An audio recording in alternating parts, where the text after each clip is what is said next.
Hey guys, HCGChica here. How are y'all doing? Haven't checked in a little bit. I'm still maintaining my weight well. I'm still the same weight within a pound or so fluctuation. I think it's been, closing in on 7 weeks now that I've been maintaining. So that's really good. Anyway, other than that, I am feeling pretty tired recently.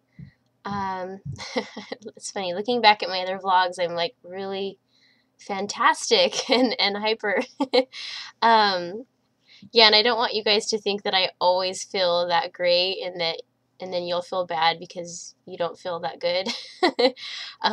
The nature of Hashimoto's thyroid disease, which is what I have, the nature of it is that there are periods of ups and downs.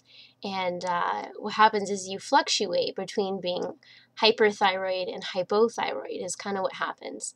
So anyway, after I finished P2, I was feeling fantastic. Not necessarily hyperthyroid because that actually has a lot of bad feelings with it too, but just feeling a lot of energy and doing a lot of things, almost superhuman.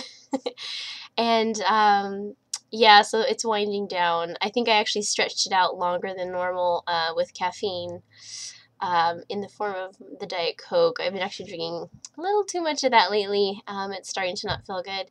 So I think I've been taxing my adrenals, which are already not really that healthy.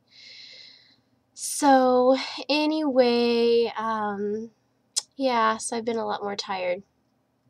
But anyway, which is actually, it's good to know though. Every time I kind of have a high like that, I tend to think like, oh, maybe this time I've really fixed my condition and I'm going to feel good, forever now. But somehow, things always come back, even though I'm still grain-free. And I do adjust my thyroid dosage. I take something called T3. It's Cytomel. It's active thyroid hormone. Most people with thyroid conditions are on something called T4, which is a storage form of thyroid hormone. And it has to first be converted into T3 in order for your body to use it. So I actually take the straight T3, active thyroid hormone. So as soon as I swallow that pill in the morning, it's there in my body doing its stuff. And it has made a world of difference in my health. But that alone isn't the answer completely. So I have to keep adjusting my dose based on how I feel. And your adrenals are something that you need to take care of too with thyroid disorders. And the thing is adrenals, I think actually doing the P2 probably was a little tiring on my adrenals, and I'm pretty sure that's why towards the end of P2 I wasn't able to sleep well. The beginning stages of adrenal insufficiency are actually elevated cortisol, which will make you feel really high-strung, and you'll have trouble sleeping. So I'm pretty sure that's what was going on towards the end of P2 for me, which is good that I stopped when I did. And yeah, so then I slept fine, but I've been doing a lot. I've really been doing a lot. I've been doing intense exercise. I've been doing so much, and drinking too much caffeine, so pushing myself more than I should have been. So, been really exhausted now. But anyway, other than that, I am good, but I do think, with this new development, that it is still good that I wait to start my next round. Even though I'd really like to, it would be so fun to, I'm getting kind of bored of being at this weight now. I've already done this for almost 2 months, and I'm kind of like, okay, I've done this, I'm ready to move on. It'd be nice to drop another even 10 or 15 pounds just to be at a different place. I'm used to seeing myself how I am now. We just went on vacation, and I was looking at all the photos, and I'm like, yeah, I look okay, but yeah, I would look a lot better smaller. So, but I think I do need to wait and just to make sure that just all the different facets of my body and my health are well before I do my next one, so that I don't, run into any unnecessary complications. So Anyway, so that's where I'm at. Just wanted to let you all know. And I've been wanting to do some vlogs on thyroid issues. I actually did make some on my last P2, and I never uploaded them because I needed to do some editing, and I just didn't get around to it. But since I do have this thyroid disorder, I've done a lot of research on thyroid things, and I think it's a lot more common than people realize. And I think for a lot of you out there who have trouble maintaining your weight, or who have trouble losing weight, you know, I'm not a doctor, and I know there's a lot of different things that can contribute to those to that, but I really do think that thyroid issues are a lot bigger problem than people know, and often, you know, maybe you'll say, oh, but I've had a thyroid test, they said it was normal, but most mainstream doctors don't do the tests that you need to have done to really show certain thyroid problems. And secondly, a lot of thyroid problems really don't show up on tests, but you still have a thyroid problem.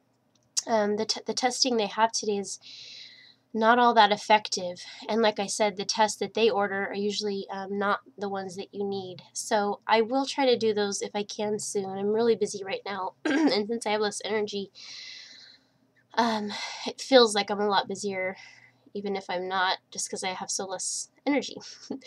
But anyway, I do want to throw it out there. There's a couple good books. Let me just tell you the names of the books. One is called Stop the Thyroid Madness. It's a book, and also there was a website, stopthethyroidmadness.com. I learned a lot from that. Another book is called Why Do I Still Have Thyroid Symptoms When My Lab Tests Are Normal? I'll put the links and the titles in the description below. I learned a lot from that book. And then the third book I actually just got in the mail like 2 days ago is called Hope for Hashimoto's. And I know that sounds like a real you know, focus on Hashimoto's, but the thing is most people don't realize that the biggest cause, like 90% or something of everyone that has hypothyroidism have Hashimoto's, and most of them don't know it because they don't actually test for that, because mainstream doctors treat hypothyroidism and Hashimoto's the same. So to them it doesn't really matter if you have Hashimoto's, because they're just going to treat it the same way as hypothyroidism. So all they care about is finding out if you're hypothyroid. But anyway, so a lot. Basically, if you're hypothyroid, there's a very large likelihood that you also have Hashimoto's. So, so this book is really good. It has a lot of things that I'm gonna be definitely checking into for myself. And it's just a big thing, you know, that the thyroid is affected by so many things, and there's so many different environmental things affecting us today, different toxins, things in our food, chemicals, pesticides. Molds. There's just so many different things that can affect our thyroids. I was around paint, a lot of paint, for many years when I was younger. In my early 20s, I did a lot of painting, and I didn't take the kind of precautions that I should have because I don't know, I just didn't really realize it was dangerous, and I don't know. Yes, I never wore gloves, didn't wear masks. So I inhaled a lot of paint fumes, and so I'm sure that has something to do with it. There's all kinds of different things, but anyway, I'm going to put that in the link to the below. That way, at least and if you guys are thinking that you might have an issue with that, at least you'll have a starting place, and they can give you, you know, they'll have all the information that I have. Oh, one other thing is also drlow.com. He has a lot of good information on the adrenals and on the thyroid. So that's it for now. Okay, I'll talk to y'all soon.